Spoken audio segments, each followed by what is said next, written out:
Something extraordinary just happened behind closed doors at Davos. After threatening tariffs, shaking NATO, and openly talking about taking Greenland, President Donald Trump has suddenly reversed course. And the reason why may matter far more than the tariffs themselves. This isn't just another Trump walkback. This story sits at the intersection of global security, NATO unity, Arctic power, and future conflict with Russia and China. If this deal had collapsed, markets, alliances, and geopolitical stability could have followed. Instead, something else happened. When presidents threaten tariffs, allies usually negotiate quietly. When NATO unity is questioned publicly, markets listen. And when the Arctic enters the conversation, defense planners take notice. This is one of those moments. Earlier this week, President Trump abruptly cancelled planned tariffs on 8 European countries, including Denmark, after reaching what he called a framework for a future Arctic security deal with NATO. Just days earlier, Trump had threatened to impose tariffs starting at 10%, rising to 25%, unless negotiations began over US control of Greenland. At one point, he openly claimed the United States wanted the island's right, title, and ownership.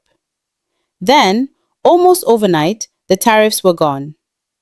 According to multiple officials familiar with the discussions, the breakthrough came after NATO leadership reassured Trump that the alliance would stand firmly with the United States if attacked.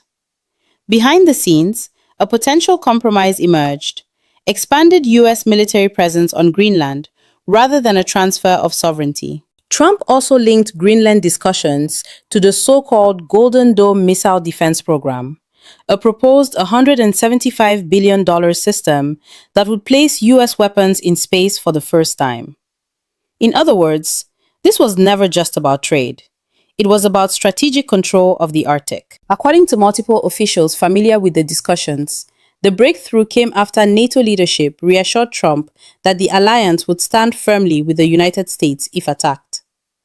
Behind the scenes, a potential compromise emerged: expanded US military presence on Greenland rather than a transfer of sovereignty. Trump also linked Greenland discussions to the so-called Golden Dome missile defense program, a proposed $175 billion system that would place US weapons in space for the first time. In other words, this was never just about trade.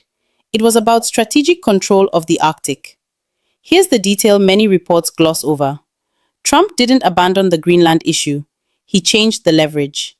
Instead of tariffs and public threats, the focus has now shifted to long-term military access, missile defense cooperation, and NATO burden sharing. That's a very different kind of pressure. Denmark welcomed the tariff cancellation, but drew a firm line. Danish officials made clear that Greenland is not for sale, and that sovereignty remains a red line, even as security talks continue. Meanwhile, Greenland's own government quietly issued a preparedness handbook, urging citizens to stock food, water, fuel, and supplies for 5 days. Not because war is imminent, but because uncertainty has returned. What are the implications? Who wins? Who loses? The winner are obviously NATO maintaining unity. For now, financial markets, which rebounded after the tariff threat ended, US defense planners gaining leverage in the Arctic, while losers are European trust in long-term US predictability. Greenland residents, who are now forced to plan for geopolitical shock. Any illusion that the Arctic is a low-risk region. The key signals to watch next are simple: NATO military expansion in the Arctic, US missile defense funding decisions, Russia and China's response in polar regions. Those moves, not tariffs, will determine what this reversal really means. Trump didn't just back down, he reset the battlefield. And while the tariffs are gone, the struggle over Greenland and the Arctic is far from over. Here's my question for you: is Trump's high-pressure negotiating style strengthening America's position or damaging our relationships with allies? Drop your thoughts in the comments. I'm genuinely curious where you stand on this.